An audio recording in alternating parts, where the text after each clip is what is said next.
Bom dia, pessoal. Bom dia. Boa quinta-feira para todo mundo. São 7 horas da manhã. Hoje é dia 30 de abril de 2026.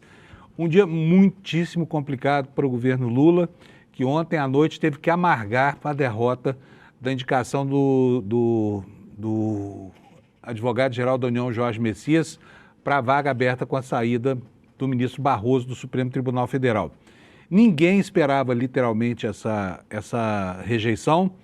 Parecia que o governo tinha retomado o controle da pauta no Senado, apesar das manifestações de adversidade daquele que é talvez o inimigo mais poderoso do governo, Davi Alcolumbre, né? Que se juntou aos bolsonaristas para imprimir uma derrota quase inédita ao longo da história ao Palácio do Planalto. Só não é inédita ainda porque lá em 1894, no comecinho da nossa República, 5 indicações foram recusadas. Então não é a primeira vez na história que acontece isso. Agora, ninguém contava com o que aconteceu ontem, muito menos com uma derrota tão acachapante quanto essa que aconteceu lá no Senado. O Jorge Messias, que é uma pessoa que tem qualidades que vão muito além da sua formação jurídica, por exemplo, por ser evangélico, né, o que facilita o trânsito do seu nome lá no Senado, o Jorge Messias simplesmente foi recusado porque o Centrão quer dizer ao presidente Lula que quem manda é ele, quem manda é o fisiologismo no Brasil. E a falta de articulação política do Palácio do Planalto ontem se desnudou perante o país, né? O governo não podia ter perdido essa batalha porque ela tem um peso simbólico muito grande. E hoje, o que já se fala nos veículos conservadores ou então nos órgãos de divulgação lá da oposição entre o bolsonarismo é que o governo acabou. Essa é a expressão que se ouve, que o governo é muito fraco e, de fato, essa derrota de ontem tem uma implicação para o processo eleitoral que está começando agora, tá? A gente não sabe ainda exatamente qual é a repercussão que terá, muito menos se o governo terá a capacidade de reagir a isso com o vigor que deveria reagir. Ou seja, hoje de manhã, o presidente Lula deveria ter sobre a mesa dele os nomes indicados por essa figura tão deletéria para o seu governo, chamado Davi Alcolumbre, né? Uma pessoa que está profundamente enrolada com escândalo de corrupção, como, por exemplo, o escândalo do Banco Master e com tantas outras acusações que se fazem contra ele por causa do seu pensamento pragmático. E há um provérbio em espanhol que explica muito bem o erro tático do governo ao alimentar adversários do porte de Davi Alcolumbre, achando que eles são amiguinhos, tá? Cria cuervos que te sacarão los ojos. Crie corvos e eles vão acabar levando os seus olhos embora, tá? Vão acabar bicando seus olhos. Foi o que aconteceu. E se você quiser uma coisa menos hispânica, tem aquela fábula do sapo e do escorpião, né?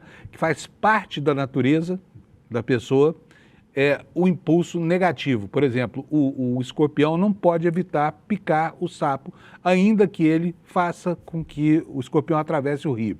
São metáforas que cabem muito bem no atual estágio do governo Lula, que tem mais, daqui até o fim do ano, para tocar o país, tem uma eleição importante para disputar e chega estropiado a esse momento inicial, que é o momento da largada, momento muito significativo. Então, a partir de hoje, começa a se contar aqui, começam a ser contados os prejuízos da inserção do governo no mundo real, um mundo no qual ele enfrenta muitas dificuldades, tanto do ponto de vista da consolidação dos seus paradigmas ideológicos, quanto dos seus valores, e quanto da praxis política mesmo, que, mais uma vez fica claro, que tem protagonistas no Brasil que são fortes e que não têm medo de desafiar o Palácio do Planalto, inclusive têm coragem suficiente de vencer em momentos como o de ontem, que foram momentos muito tristes, né, para quem torce aqui pelo nosso lado do problema.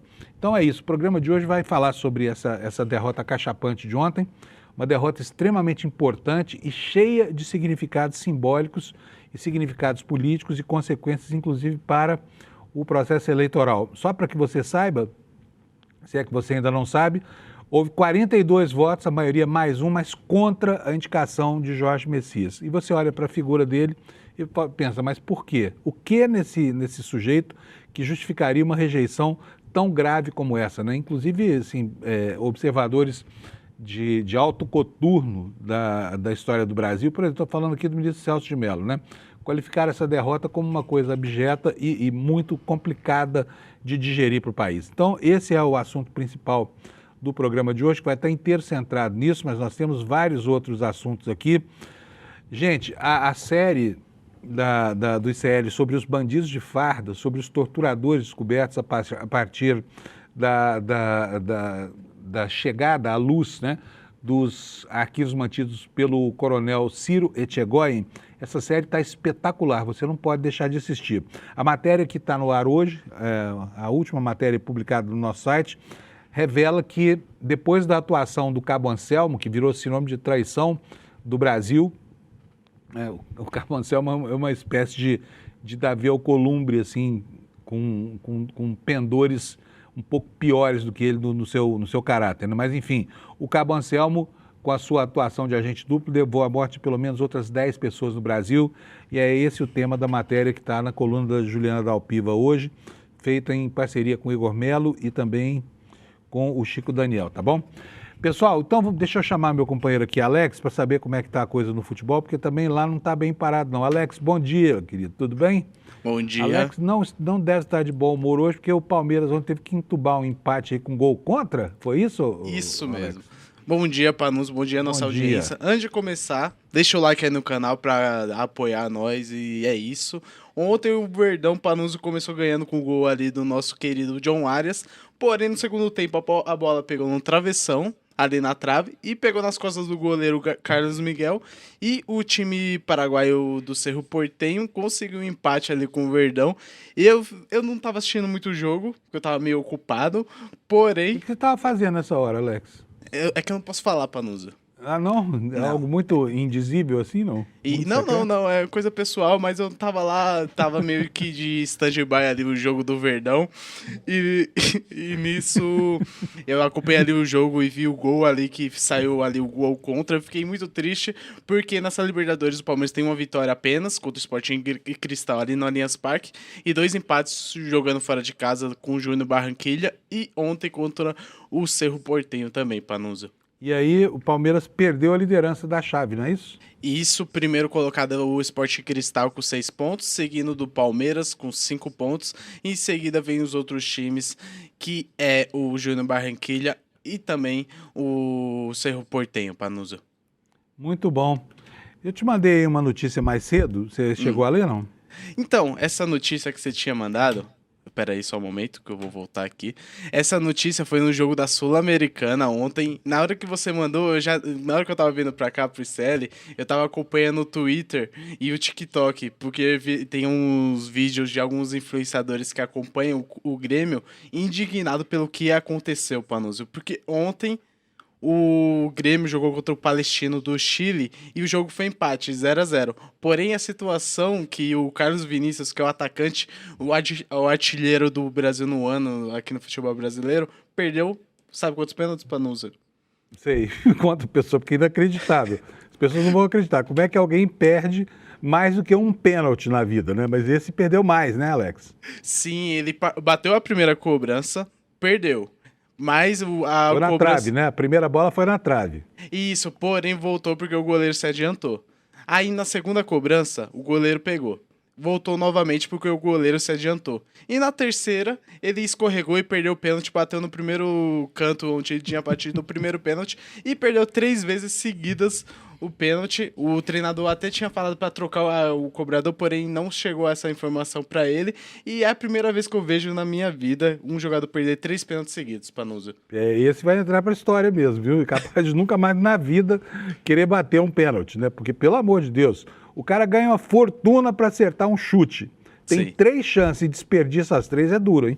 Fala Sim. sério, mano. Isso mesmo, e ontem também, Panuso, teve a zebra ali, o Cienciano do Peru, ganhando o Atlético Mineiro do nosso querido amigo Chico Pinheiro, e o Vasco hoje joga contra o Olímpia. E só antes de terminar, Panuso, eu vou voltar um pouquinho na Libertadores, que ontem, além do empate do Palmeiras, também teve um empate ali no nosso Flamengo. O Flamengo empatou 1-1 contra o Estudiantes de La Plata. A pior notícia ali para os flamenguistas é a lesão do Uruguai Arrascaeta, que vai ficar afastado 45 dias. E seu Mirassol ganha de 2-0 do Always Red da Bolívia. O Mirassol não. O Mirassol agora é do Luiz Estevão. Isso mesmo. Dono ele do tá Metrópolis. tentando contratar. Ele tá tentando comprar ali uma porcentagem do Mirassol. Não conseguiu ainda, não? Ainda não, porque quando você faz uma proposta assim para compra de SAF, tem que ser aprovada pelo conselho também, Panuso. Ah, do meu ex-Mirassol, né? Isso. E para finalizar, hoje teremos Bolívar contra o Fluminense e também Corinthians contra o Penharol. Vamos, Coringão, que eu vou torcer por vocês. E o Lândia? O Lândia, eu irei pesquisar no meu feriado, Panúzio. E segunda-feira eu trago informação. Merece uma pesquisa mais aprofundada, você quer dizer, né? Isso mesmo. Tudo bem. Pelo menos do Mirassol a gente já sabe que de onde nada se espera, nada... Daí que não sai nada mesmo, já diria o Barão de Tararé, né? Mas Isso já o mesmo. Lândia pode ser sempre uma surpresa, porque esse, dele nada se espera mesmo, entendeu? Quem sabe se não sai alguma coisa, né? Sim. Esse ano está mostrando para nós que as notícias do Lândia estão aumentando ainda mais, Panúzio. Vamos nessa. Vamos esperar o fim do ano chegar. Como diz o Alex, Série D do Campeonato Mineiro, né? E teve a sorte, agora virou uma SAF enfim, e foi comprado pela Uber, né? Então tá lá o meu Uberlândia, como a gente não faz merchan de ninguém aqui no Série, fica só Lândia, tá bom? Pessoal, vamos para meteorologia então? Deixa eu mostrar aqui para vocês, vou botar aqui no mapa dos alertas. Hoje está um dia tranquilinho no Brasil, essa faixa amarela aí deve ter chuvas, mas não são chuvas torrenciais nem ameaçadoras não. O restante do país terá tempo seco aqui, embora o dia tenha começado com chuva aqui em São Paulo, hein? Mas vai chover, né? O centro-oeste do Brasil, principalmente, ele já está em plena condição de outono, quer dizer que as chuvas começam a escassear. Então nós temos essa situação aqui, ó. Toda essa área amarela aqui, né, que vai lá do Mato Grosso do Sul, sobe até o interior de Pernambuco e da Paraíba, depois desce de novo pelo litoral e vai até a divisa de São Paulo com o Paraná. Tudo isso aí, dia lindo, tá? Céu de brigadeiro, com algumas nuvens aqui. São Paulo, por exemplo, já amanheceu com um tempo meio mal-humorado, porque véspera de feriado a gente já sabe, né? Aqui São Pedro e São Paulo tem uma treta. Então, toda vez que tem um feriado prolongado, São Pedro dá um jeito de chover nas pretensões dos paulistanos. Mas vamos ver aqui como é que ficam as temperaturas aí nas capitais, para que você possa saber como é que vai ser o tempo aí pertinho de você. Porto Alegre, poucas nuvens, 26 graus de máxima. Já em Florianópolis deve chover, pancadas durante a tarde, trovoadas, 24 graus Celsius de máxima. É a mesma previsão para Curitiba, onde a temperatura chega aos 26. Aqui em São Paulo vai aos 28. Pode chover ainda chuva isolada durante o dia, principalmente durante a manhã. No Rio de Janeiro, muitas nuvens, mas temperatura lá em cima, 32 graus. Em Vitória, 33. Em Belo Horizonte, 31 com sol, tá? Pouquíssimas nuvens no céu, vai ser aquele dia azul outonal lindo. Em Brasília também, né? A grama daqui a pouco começa a secar. As chuvas vão cada vez mais ficando raras e a temperatura vai aos 28 graus. Em Goiânia vai aos 32, em Campo Grande aos 33, em Cuiabá, onde pode chover, 34 graus. Depois Porto Velho terá 30 e aqui chove até a última cidade do litoral do Nordeste que eu vou falar aqui, tá bom? Então vamos lá, chuva em Porto Velho, temperatura de 30 graus, em Rio Branco 32, em Manaus 32, em Boa Vista, Roraima 33 graus, em Macapá 32, em Belém do Pará 33 e em Palmas do Tocantins 33 também, lá em Palmas não deve chover. Agora o Nordeste brasileiro, chuva para todo lugar, menos em Salvador. Em São Luís a temperatura chega aos 28, em Teresina aos 33, em Fortaleza aos 31, em Natal aos 30, em João Pessoa 31, em Recife também 31, 29 em Aracaju e finalmente Salvador, muitas nuvens no céu, temperatura máxima de 23 graus, mas não deve chover. Tá? Essa é a previsão da meteorologia. E agora, rapidamente, vamos dar uma passada aqui pelo nosso site, icrnoticias.com.br, para que você possa ver quais são as manchetes. Eu vou, inclusive, atualizar aqui a nossa página, porque às 7 horas da manhã muda tudo por aqui. Exatamente. Olha, a capa está novinha, a manchete feita pelo Chico, nosso editor, festa estranha. Inimigos da democracia comemoram. Olha a turma que está aí, olha, quem dá para reconhecer aqui. Sóstenes Cavalcante, Magno Malta, que está ali, Desgueio, que nem diz o pessoal lá em Minas Gerais, né? Enfim, a turma da direita comemorando aí essa articulação, essa injunção do Alcolumbre com os bolsonaristas que redundou na derrota do Lula, e nós vamos falar bastante sobre essa festa estranha aqui. Daqui a pouco o Lula está fazendo hora extra aqui no programa hoje, só para a gente tentar entender o que foi de fato que aconteceu e que implicações isso terá para o futuro do país, tá? Inclusive para o futuro das eleições. E está aqui a manchete, né, nessa festa estranha. Essa festa estranha produziu isso aí que você está vendo. Olha, o Senado rejeitou o Messias ao Supremo, impondo uma derrota histórica. Eu diria até pré-histórica, porque está tão lá para trás, na antiguidade da República Brasileira, um fato semelhante, que não dá sequer para a gente estabelecer um elemento de comparação, tá bom? Aqui nos intertítulos dessa retranca, como a gente diz aqui nas redações, está a informação de que o ministro Celso de Mello lamentou a rejeição do Messias, que considerou um grave equívoco institucional, tá? E, enfim, a manchete secundária também diz respeito ao mesmo assunto, o governo mapeando as traições e enxerga aí, né, a cor do rabo do MDB, tá? E promete exonerações. Mas aqui fica a pergunta, será que vai rolar mesmo, né, uma retaliação à altura da afronta? Em país de governo forte, isso é uma consequência natural. Mas será que aqui no Brasil vai acontecer isso também? É esperar para ver, tá? Não é do feitio do presidente Lula, de repente, fazer demonstrações ostensivas de força. Talvez tente se compor. Resta aqui a pergunta, vai compor a partir do quê? Porque sobrou muito pouco no espólio decretado aí por Alcolumbre para o governo trabalhar agora, né? Como tática de soerguimento da sua importância simbólica lá no Congresso Nacional. Bom, outras manchetes aqui, manchetes secundárias, o documento revela opositores mortos após a delação de Cabo Anselmo, trabalho do espião. A gente vai ver isso daqui a pouquinho quando eu tratar da série da Juliana Dalpiva. E a nossa série foi enviada para a Comissão Nacional dos Desaparecidos da Ditadura, tá? É o que informa esta manchete aqui, tá bom? Então, provavelmente isso comece a gerar consequências institucionais a partir de agora, tá? Amanhã é 1º de maio, amanhã é feriado, nós não estaremos aqui, dia do trabalho, nós estaremos de folga, né? Como se espera quase todos os trabalhadores do Brasil, mas o país está organizando uma grande agenda e daqui a pouquinho você vai saber onde é que vão acontecer atos, talvez o humor do campo progressista muito abalado, né, por conta do que aconteceu ontem aqui, mas vai ter que continuar respirando. Afinal de contas, nós temos aí um compromisso com o futuro, e esse compromisso precisa ser resgatado, né? E a Câmara instalou finalmente a comissão especial que vai tratar da PEC do fim da escala 6x1. E depois do placar de ontem fica aqui a dúvida. O que será que vai acontecer com pautas como essas, né? Já que a gente viu que a direita brasileira tem força suficiente para colocar em questão, inclusive, o poder institucional do presidente da República de indicar um integrante da Suprema Corte. E aqui eu quero chamar a atenção de vocês para uma consequência imediata, né? Deve ter sido uma noite muito difícil para alguns ministros do Supremo Tribunal Federal, porque o placar de ontem coloca em linha a questão do impeachment. São quase 100 pedidos de impeachment que estão lá sob a bunda do Alcolumbre, que está sentado em cima deles, e só Deus sabe o que vai fazer com isso a partir de agora, porque há um ânimo no Senado de vingança mesmo contra o Supremo Tribunal Federal, tá? Esse ânimo é algo que pode começar a produzir consequências, inclusive ameaçando alguns ministros lá com a perspectiva do impeachment. Atenção, Alexandre de Moraes, você que é uma pessoa tão pouco popular aí entre a direita brasileira, coloque a sua barba de molho, tá?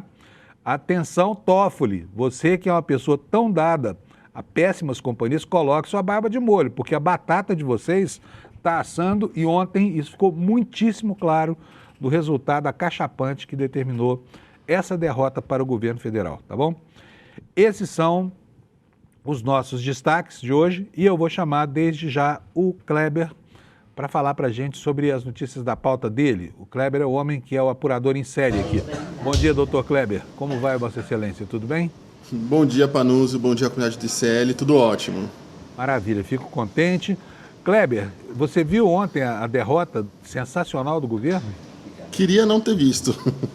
Pior do que o 7x1 da Alemanha, porque essa ninguém esperava mesmo, né? Na verdade, o governo estava muito garantido de que tinha esses votos ali até o início da semana. Inclusive, na verdade, tinham duas certezas ali em duas posições totalmente diferentes.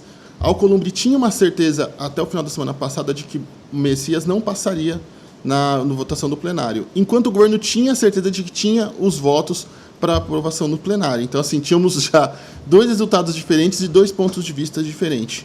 O que aconteceu? Com o andamento da semana, ali no início da segunda-feira, o Davi Alcolumbre, conversando com aliados e conversando também com outros senadores, começou a mudar sua percepção de que Alcolumbre seria derrotado. O Alcolumbre não, que o Messias seria derrotado no voto no plenário. E aí ele começou a fazer as articulações para que o Messias perdesse esses votos que ele já tinha garantido. Inclusive, Messias vinha falando desde o ano passado que tinha os votos necessários, chegava ali em torno de 45, 46 votos para aprovação. E logo no início da semana, Alcolumbre também perdeu essa certeza de que Messias que seria recusado e começou a articular para garantir que a recusa do nome no plenário. Tanto é que ontem o Alcolumbre ele não saiu da residência oficial do Senado, ele ficou ali ligando para senadores, trabalhando o dia inteiro nessa articulação de forma muito incisiva, e inclusive quando ele entra para começar a votação no plenário da Casa, ele entra junto com Ciro Nogueira, também que é um dos principais nomes da oposição e um dos alvos ali também das discussões, das investigações referentes ao caso Master. Então, que também atinge aliados de Davi Alcolumbre. Então, houve essa mudança de conjuntura, houve essa virada de jogo, por isso que, inclusive, falava sobre uma relação mais tranquila, que estaria tudo acertado, por isso que Alcolumbre chegou a se reunir também com o Messias, porque ele achava também que o jogo estava tudo garantido para o lado dele, mas a partir do momento que ele percebeu que não tinha garantido a derrota de Messias, ele começou a operar no início da semana de forma quase que paulatina para garantir o resultado que chegou. Tanto é que ele afirma quase que com uma precisão ali, quase que um negócio ali de mística, com uma bola de cristal, o resultado da votação, chegando a falar minutos antes que seria uma derrota por 8 votos. Foram 7 votos, mas uma coisa muito próxima. Então, esses foram um pouco dos meandros ali que levaram à derrota de Jorge Messias no plenário da Casa, Panunzio. Pois é. Agora, o que será que o governo vai fazer, hein? Aqui. Aliás, deixa eu falar aqui com o pessoal do chat aqui. O pessoal está falando, mas vocês estão batendo no STF de novo? Não estamos batendo em nada. Nós estamos noticiando aqui que o governo ontem teve uma derrota acachapante, uma derrota que só aconteceu em 1894, né? Já faz 130 e tantos anos que isso aconteceu lá para trás, e que tem um significado político importante, tá? E as pessoas precisam entender que isso tem repercussão, sim, no cenário eleitoral, não é, ô Kleber? Agora fica Sim. Aqui a pergunta, o que o governo vai fazer com essa vaga que continua aberta? Por quê? Porque tem um outro nó para desatar aí. Se o presidente Lula simplesmente não indicar ninguém, quando chegar lá em 2027, corre-se o risco de, com uma vitória eventual aí do bolsonarismo nas urnas, que está colocada, que está no cenário, né? A Suprema Corte mudar tanto com essa indicação para essa vaga que está em aberto agora, que há o risco, inclusive, de revisão das sentenças do 8 de janeiro, né, Kleber? Pode tudo acontecer agora, né? A gente sabe que a composição das turmas lá é uma composição frágil, que é um equilíbrio tênue e que coloca as duas turmas em oposição uma à outra. O que vai acontecer com mais um direitista engajado lá no Supremo Tribunal Federal? E aí, Kleber, o que você acha que o governo vai fazer a partir daqui agora? Vai indicar outro, não vai indicar ninguém, vai insistir com o Messias? Qual é o panorama? Olha, um ponto importante para a gente passar ali os próximos passos do governo é um recado e a interpretação de um recado dado por Alcolumbre e como isso chegou no governo. Alcolumbre disse que não, e já deixou muito claro que não vai pautar uma nova votação de caso o governo envie um outro nome ou até repita o nome de Jorge Messias até ou durante as eleições ou até as eleições, ou seja, uma nova votação seria apenas após as eleições presidenciais. Na leitura de aliados do governo, que inclusive estiveram em reunião com o presidente Lula ontem à noite, logo depois da votação, isso significa que há uma expectativa de poder, inclusive, de que, por exemplo, possa ser que o presidente eleito seja o candidato Flávio Bolsonaro. Então, há uma expectativa de poder e por isso que Davi Alcolumbre teria jogado também essa indicação para depois das eleições. Isso foi lido com preocupação, já que a gente sabe que quando há uma expectativa de poder ali, de alguém conseguir mais protagonismo, de alguém assumir o poder em algum cargo em Brasília, os parlamentares acabam se movimentando ali mais em torno de começarem a criar as condições para se aproximar dessa pessoa, desse nome ali com expectativa de poder.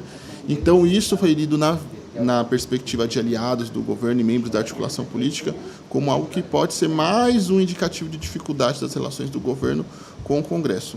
Ontem eu conversei com o deputado Silvio Costa Filho, que também foi ex-ministro do governo, e ele foi muito claro em dizer que defende, sim, a reindicação de Jorge Messias para o STF. Isso eu também ouvi de forma muito efusiva de outros líderes da base governista que defendem uma postura de enfrentamento do Palácio do Planalto ao Davi Alcolumbre, que vem, nos últimos meses, tentando colocar o governo de joelhos. Por quê? É muito importante que a gente tenha em vista que, sim, é prerrogativa do Senado aprovar ou recusar os nomes que forem indicados pelo Palácio do Planalto para o STF. Mas também é prerrogativa do governo federal, do presidente da República, fazer as indicações dos nomes ao STF. E essa articulação do Davi Alcolumbre nada mais do que passou de que uma tentativa do presidente do Senado tentar usurpar uma prerrogativa do presidente da República.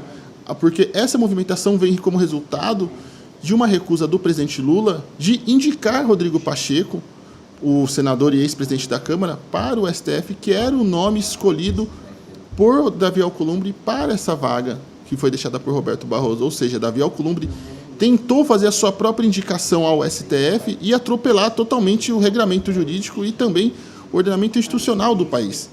Então é por isso que essa situação é muito grave, porque não foi apenas, ele não foi recusado por não ter um conhecimento jurídico, não foi recusado pelas razões onde ele poderia ser recusado, porque ele mostrou que não ia seguir a Constituição, que ele ia ser apenas um despachante do presidente. Não.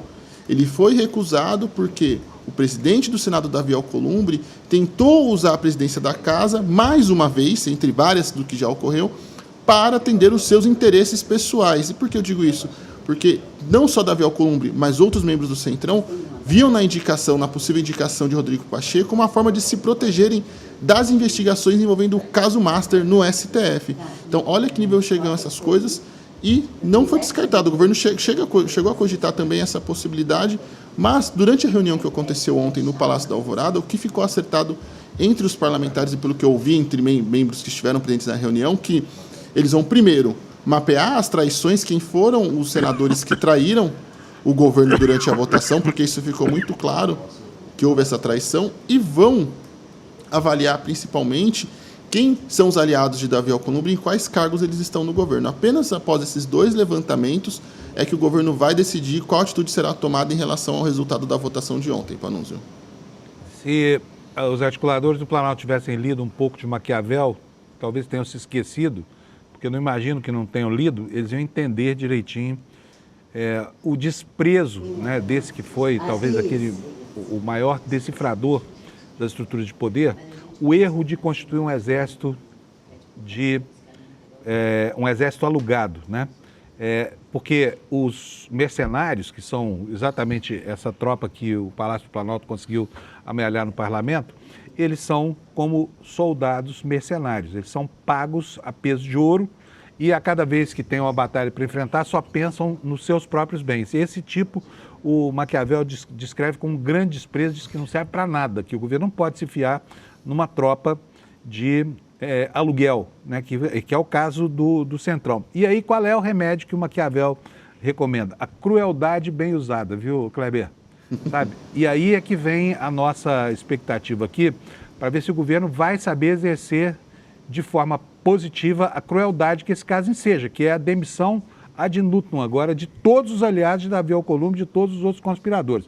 É de ver se isso vai acontecer, porque o exercício da política não prescinde do uso de instrumentos de pressão como esse. E só faltava agora, né? Mas aí a gente tem que entender, é um governo que até hoje tem entre pessoas com posições de mando, aliados do senador Ciro Nogueira, por exemplo, que é um grande inimigo, né? Gente indicada pelo Rogério Marinho, que está aí mandando em agência reguladora, em órgãos do segundo, terceiro escalão do governo, coisa que não se entende. Então, esperar para a gente saber o que vai acontecer, né, Kleber? Vão relembrar o velho e bom Maquiavel, se vão continuar tomando tomando esses placares horrorosos aí, até quando, né? Até o último dia do governo. Dado o histórico do Lula, é capaz de ele apostar em ainda mais conciliação. Seria até uma surpresa caso ele tivesse uma postura mais intempestiva ou algo mais incisivo contra Davi Alcolumbre. Então, talvez o que a gente tenha para os próximos dias seja ainda mais apaziguamento e mais conciliação. E se acontecer isso, será realmente uma lástima, né? Porque, afinal de contas, é como entregar o país para a gente para essa gente que perdeu a eleição, inclusive, continuar governando. Agora, não acabou, né? Pode ser que hoje seja outro dia muito complicado lá em Brasília. Por quê? Porque tem os vetos do veto do presidente Lula ao projeto da dosimetria, que vai entrar em votação. Não sei se vai ter quórum hoje, mas estão prometendo votar isso hoje, né? E aí, Kleber, tem dois assuntos. Primeiro, o que acontece se a oposição derrubar os vetos do Lula ao projeto da dosimetria? A segunda questão o que vai acontecer a partir de agora nessa relação de instituições e crime organizado? Porque tudo isso está a depender disso que o Congresso vai resolver hoje. Conta para nós, Kleber, o que você sabe sobre isso? Olha, a gente já vem falando sobre isso nas últimas semanas, Panunzio, e nos últimos meses, para falar a verdade, mas caso esse veto seja derrubado de fato, como está previsto que aconteça hoje, o que vai acontecer é um verdadeiro libera geral para o crime organizado e para outras modalidades de crime em todo o país.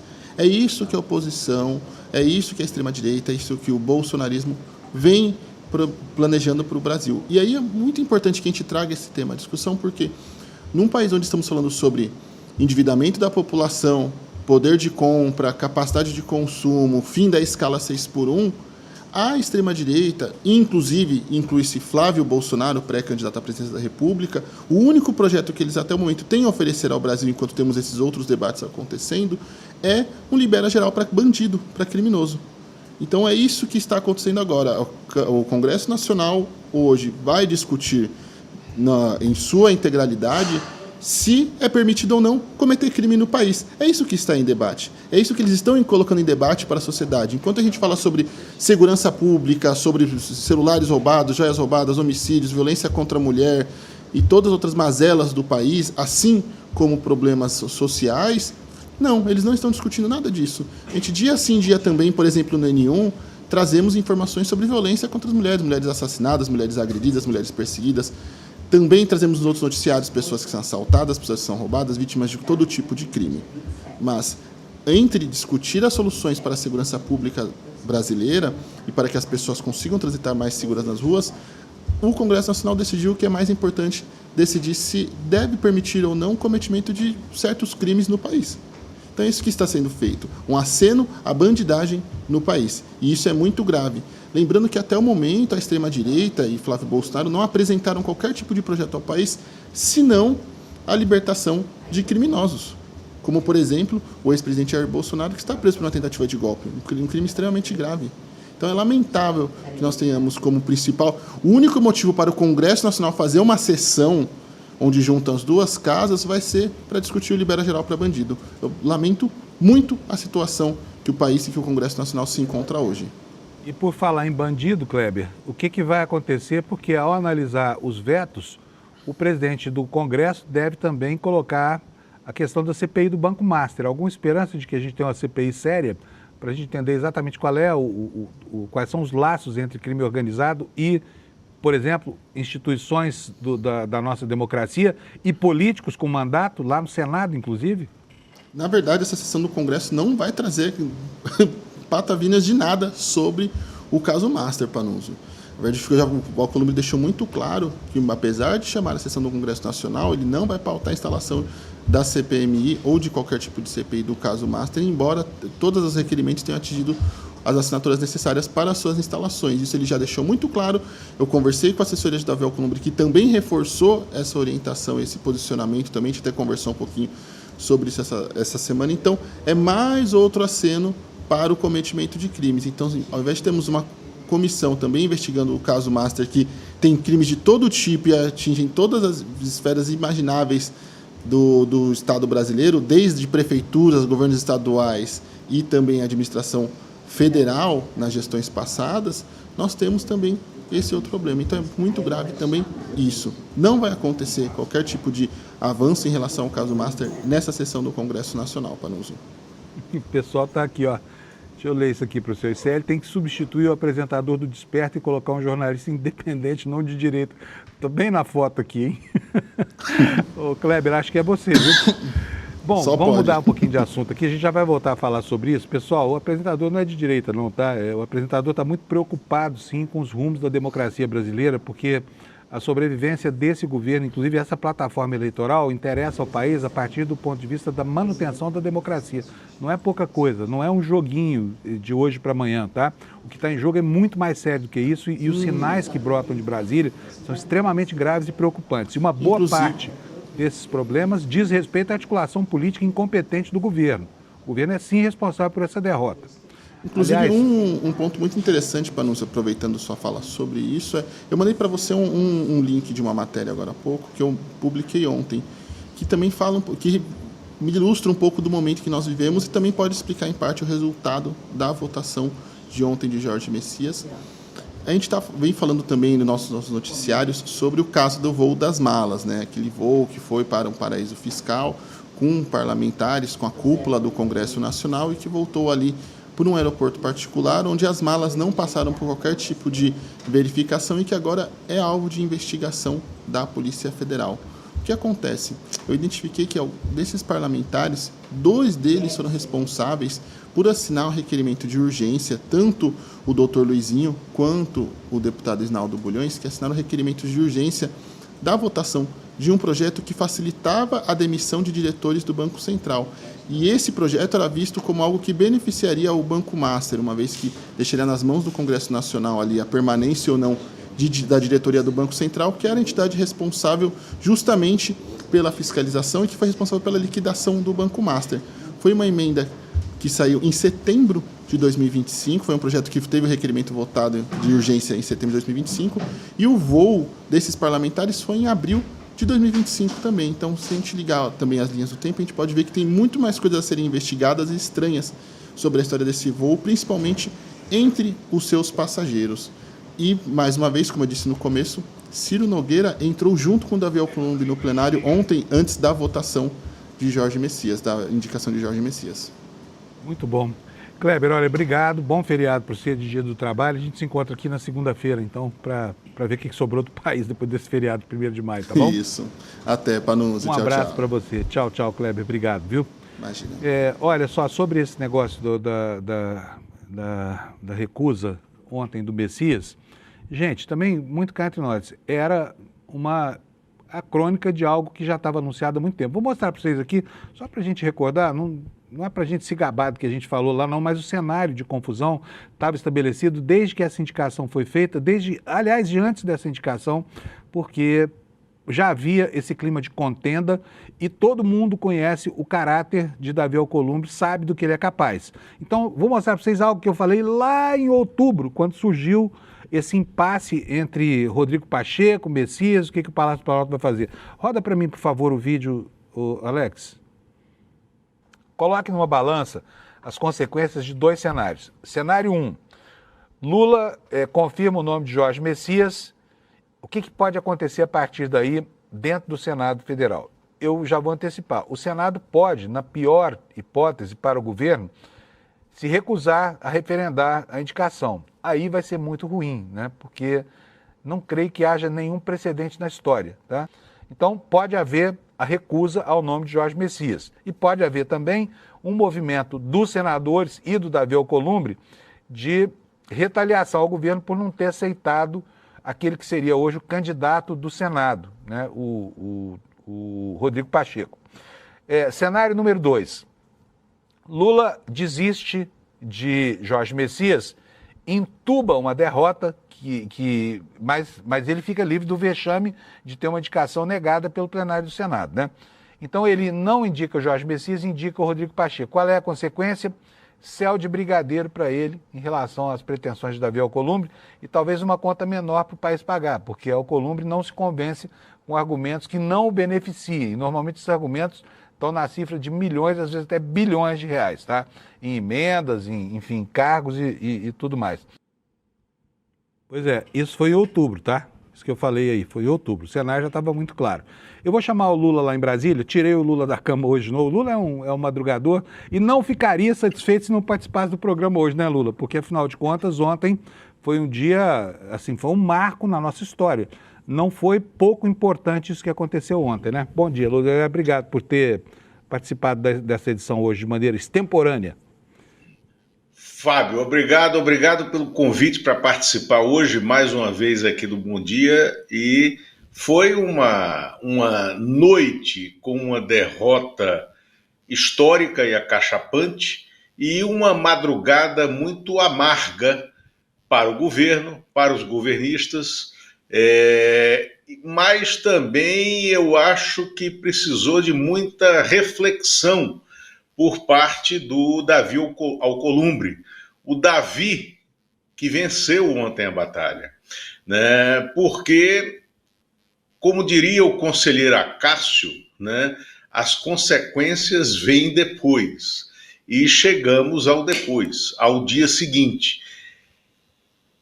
Davi Alcolumbre, presidente do Senado, ontem ele efetuou uma grande guinada política na sua própria trajetória. Davi Alcolumbre, ao sacramentar essa derrota histórica dada ao governo, que pela primeira vez um presidente da República não consegue indicar e confirmar no Senado Federal a indicação de alguém para compor o Supremo Tribunal Federal. Vejam bem, é a interseção dos três poderes republicanos, né? O executivo que indicou, né, alguém para compor o judiciário, que era alguém bem quisto pela maioria do judiciário, tá? Não conseguiu executar isso no poder legislativo, porque o presidente do Poder Legislativo, o presidente do Senado, preside o Congresso Nacional, né, que são as duas casas juntas aliadas, derrotou dois dos outros poderes da República. Foi isso que aconteceu ontem. E o que é que isso representou? Representou a figura simbólica de Davi Alcolumbre, crendo que não haverá mais governo Lula a partir de 1º de janeiro de 2027. Ele mudou de turma. Davi Alcolumbre só está sentado naquela cadeira de presidente do Senado porque foi eleito numa aliança com o governo federal.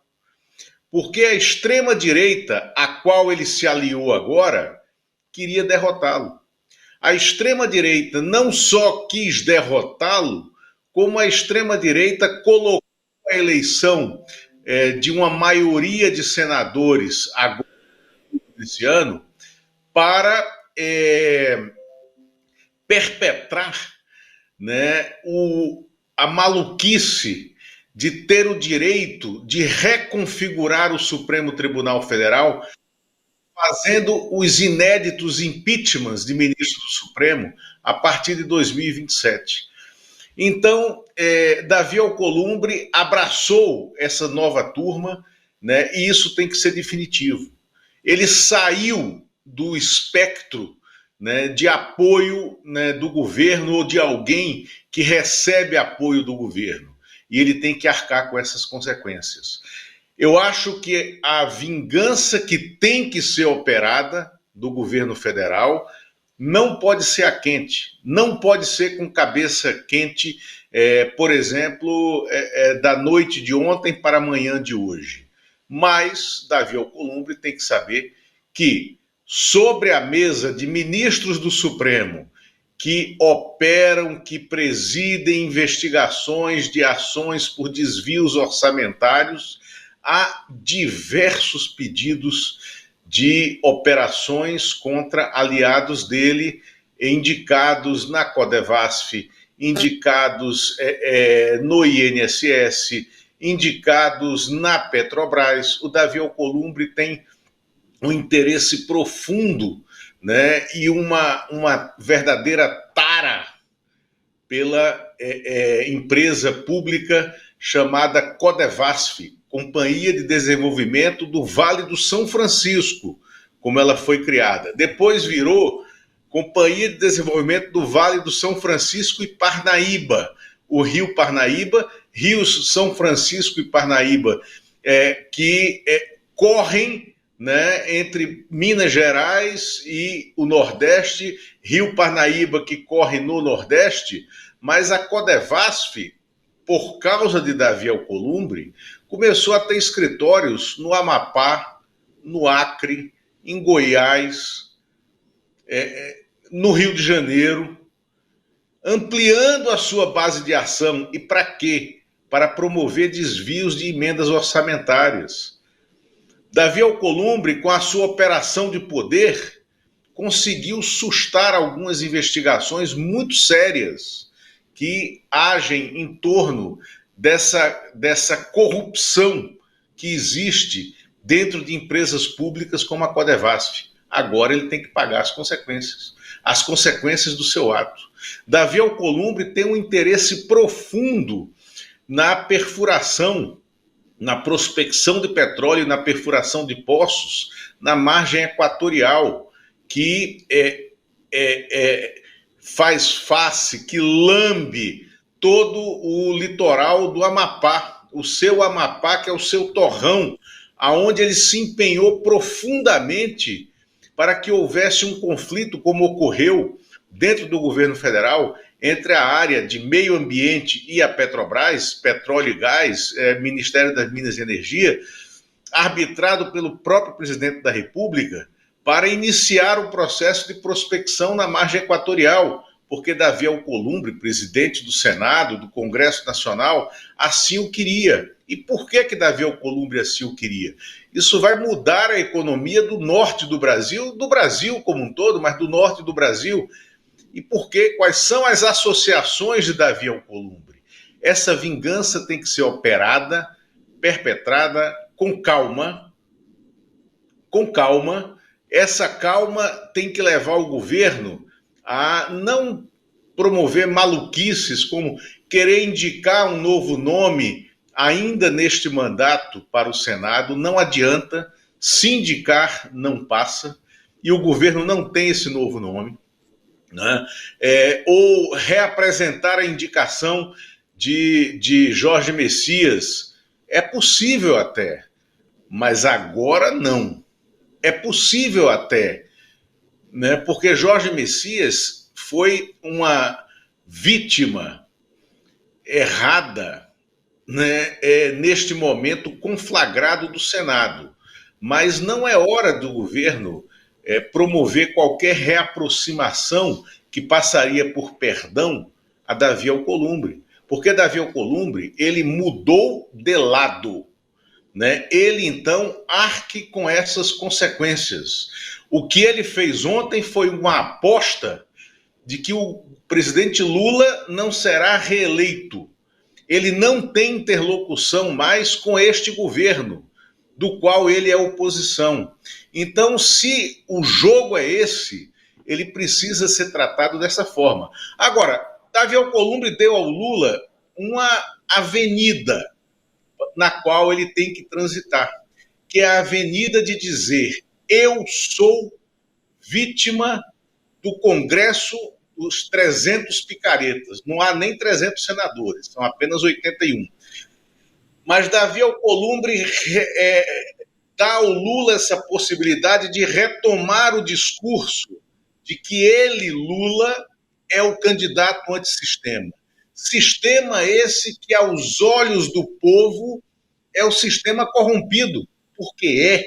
Porque quem derrotou o governo federal ontem foi o sistema, o mercado. Foi justamente esse grupo de poucas pessoas que ficam, ora na Faria Lima, ora na Avenida Paulista, ora no Porto Digital, no Rio de Janeiro, né, mexendo com os cordões dos seus títeres. E Davi Alcolumbre é um mero títere que ocupa um cargo que esses personagens pervertidos da cena política, da cena industrial, da cena empresarial e do mercado financeiro não têm coragem de ocupar. Então, o Davi Alcolumbre deu ao presidente Lula, ao PT, à esquerda brasileira, à centro-esquerda, a oportunidade de reentabular o discurso de que o sistema não nos quer aqui. Então, nós é que somos os candidatos antissistema e nós é que vamos derrotar esse bando que está ocupando o Congresso nesse momento e que nos traz a produção desses espetáculos deletérios de, por exemplo, presidente da Câmara junto com um senador, presidente de partido, voando em avião de dono de app, né, de jogo como o Tigrinho, né, que foi o caso do Ciro Nogueira com o Hugo Mota, né, aliás, amicíssimos de Davi Alcolumbre, que também tem relação com esse Fernandinho OIG, né? Então, agora o jogo muda, se o governo quiser. Se o governo tiver competência para fazer com que esse jogo mude de fato. Fábio, é isso. Ô Lula, agora, mas a prova... O fígado aqui, né? Mas eu acho que você está muito certo na sua indignação, ô Lula. A gente estava falando por dois motivos. Primeiro porque, assim, chega a ser, enfim, patético ver essa articulação política do governo, que é péssima, né? É muito ruim, é para lá de ruim. E, segundo, entendendo aqui que tem uma questão conjuntural. O Lula foi eleito com essa conjuntura, essa questão. É uma bancada no Congresso que é majoritariamente contra o governo federal e a expressão dessa bancada ficou muito clara ontem no Senado. 42 votos contra uma pretensão do governo. O governo perdeu a maioria do Senado. Aí fica aqui a questão. O Lula tem um espírito muito conciliador. Ele costuma tratar mal, inclusive os adversários. Ele é chamado até de encantador de serpente por alguns deles. Mas tem serpentes que não se domesticam. Caso de Alcolumbre. Então eu queria saber de você o que ele vai fazer com essa tropa de aluguel. Se tivesse lido o Maquiavel e prestado atenção, o presidente já teria botado essa galera para correr há muito tempo. Será que vai haver demissão no Diário Oficial de hoje? Será que amanhã vai haver Diário Oficial em pleno feriado, tirando a influência de Alcolumbre do cerne do governo federal, Lula? Fábio, eu não acredito em demissões imediatas de hoje para amanhã, uma ou outra sim, pontual sim. Mas eu acho que o governo tem que ser absolutamente cerebral nessa reação. Só que é um governo desaparelhado para isso. Como você bem falou, foi um governo montado achando que era um governo de coalizão, que as coisas iam ser tênues, e aí no primeiro momento, na primeira semana, o governo já foi golpeado, como aconteceu no 8 de janeiro de 2023, o governo foi golpeado, foi solapado, foi traído por dentro, porque a traição estava lá dentro. Agora, o 8 de janeiro de 2023 foi consequência, né, dessa bonomia, né, do governo federal, do governo do presidente Lula no seu terceiro mandato. O que o governo precisa fazer agora é expurgar os maus conselheiros. Eu vi aí, por exemplo, a colocação pelo Kleber Lourenço de conselhos, né, desse ministro de Portos e Aeroportos, o Silvio Costa Filho, de que o presidente poderia reapresentar o nome, o Silvio Costa Filho, que é egresso, tá, desse núcleo do centrão mais espúrio que está dentro do governo. O Silvio Costa Filho, que tem interlocução com todo esse centrão que ontem derrotou o governo, está propondo isso. O Silvio Costa Filho, ele não tem nenhuma qualificação para se arvorar a conselheiro presidencial. Então o expurgo tem que começar daí, né? O expurgo tem que começar de dentro do Palácio do Planalto, e aonde o presidente Lula tem que colocar um pouco na gaveta essa sua bonomia, reincorporar aquele Lula sindicalista estratégico, ainda mais tendo a virtude de ter ao lado dele um grande operador de Congresso, que é o vice-presidente da República, Geraldo Alckmin. É uma conversa congressual espetacular. Eu conheci o Alckmin fazendo isso lá atrás, quando ele era vice-líder do PSDB, cujo líder era o José Serra. Isso no século passado, literalmente, e o Alckmin nunca perdeu esse poder, esse condão. Então o Lula tem que se aproveitar disso, chamar para junto de si personagens que ele afastou nesse mandato, como José Dirceu de Oliveira e Silva, como o Gilberto Carvalho, como o Gabas, né, articuladores do velho PT, que sabem como articular com o Congresso e que venceram personagens tão pérfidos e tão perversos como Davi Alcolumbre ao longo de sua trajetória. Agora o Lula tem que estar disposto a isso.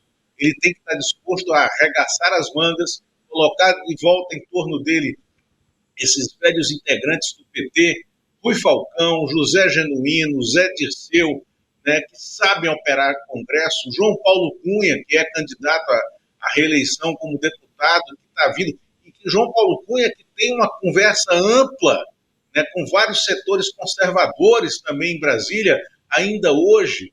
Então, é colocar os profissionais na mesa, no jogo, porque neste momento o Palácio não tem uma boa articulação.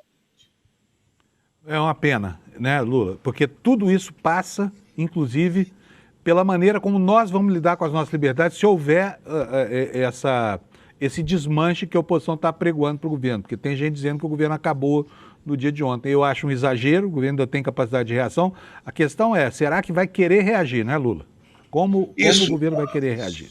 E, sobretudo, o governo ter convicção de que o Davi Alcolumbre pode ter dado a ele um presente, que é o argumento de que agora somos nós que somos antissistema, o sistema corrompido é você, Davi Alcolumbre, são vocês, senadores do Centrão, da extrema-direita, que promoveram ontem uma derrota inédita e uma derrota contraproducente em relação à harmonia entre os poderes, e agora vamos para a rua fazer campanha sabendo que o antissistema está conosco. Muito bom, Lula. Obrigadíssimo, viu, Lula, pela horinha extra aqui, nessa quinta-feira com cara de sexta. E a gente se encontra na segunda aqui para falar sobre a nossa coluna especialíssima lá na Revista Liberta, tá bom? Um abraço para você, Lula. Um abraço. Bom tchau. feriado para você. Obrigado, Lula. Bom, pessoal, é isso. O programa acabou. Só queria fazer uma anotação aqui. A guerra lá no Irã continua ainda sem nenhuma perspectiva de chegar a um fim. Enquanto isso, o mercado está transacionando um barril de petróleo tipo Brent a $126, tá? Há muito tempo, há mais de 4 anos não acontecia um preço como esse.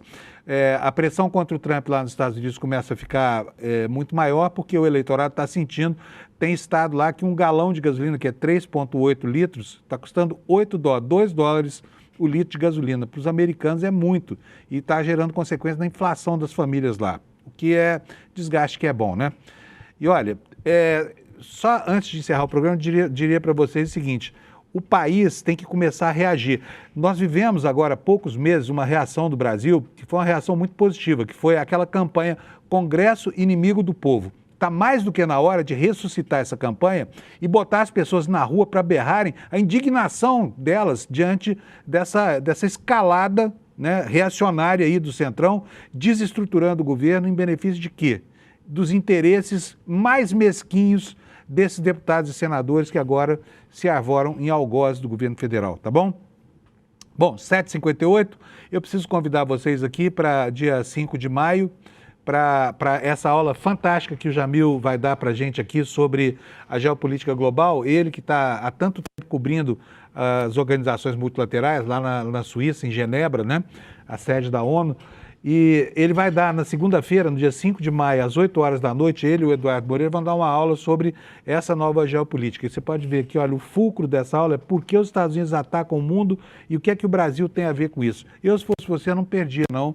É um papo com o Jamil Chad, o melhor correspondente estrangeiro de todo o Brasil, e eu diria até em todos os tempos, sem medo de exagerar, tá bom? Para você participar aqui, despertacl.com.br, você pega o seu convite, é de graça para todo mundo, não precisa ter nenhuma relação com produtos do ICL, nada disso, tá? É só sentar e assistir. Nosso interesse é que você entenda direitinho os meandros desse novo posicionamento feito aí com requintes de psicopatia por um homem instável que sabe-se lá para onde pretende levar o planeta, tá bom? Temos audiência aí, Alex? Só para eu encerrar aqui, para eu saber, temos audiência. Está aqui, ó, Desperta com 26.650. Meu Deus, que audiência monstra, hein? Deixando a Jovem Pan News lá na poeira, 5 mil atrás da gente, olha, depois a CNN, 10 mil, a Revista Oeste, 15 mil, a gente na frente. Meu Deus do céu, muito obrigado para vocês, viu? Quero desejar a vocês todos um feriado. O que foi que você falou, Alex? Fala para todo mundo ouvir. Fala para todo mundo ouvir, então. Se essa é a sua opinião, eu respeito. Peraí. Aparecer. Aparece aí, é o melhor Alex. programa da casa, o Desperticelo, com o Panuso e com todo mundo ao redor. Não fala, isso vai assolar a concorrência que hoje não existe aqui, mas tudo bem. Obrigado pelo elogio. Fique Valeu. com nenhum aí. Beleza, Alex. Um abraço. Bom feriado para você e bom feriado para vocês também. Descansem. Segunda-feira a gente se encontra aqui, tá bom? Valeu. Tchau. Estou aqui na sede da ONU em Genebra, um local que eu percorro há mais de 20 anos. Eu posso dizer, sou testemunha de decisões que redesenham fronteiras, que denunciam violações de direitos humanos, que mudam o destino de populações inteiras. Mas eu preciso ser honesto com vocês. O que está acontecendo neste momento é extremamente grave e é urgente. Os Estados Unidos estão redesenhando a geopolítica do planeta. Nós estamos vendo no Irã, na Venezuela, em Cuba e em tantos outros lugares no mundo. E a verdade é que o Brasil também está no centro desse tabuleiro. A questão é que quando nós lemos as notícias, nem sempre fica claro o que está por trás de uma decisão.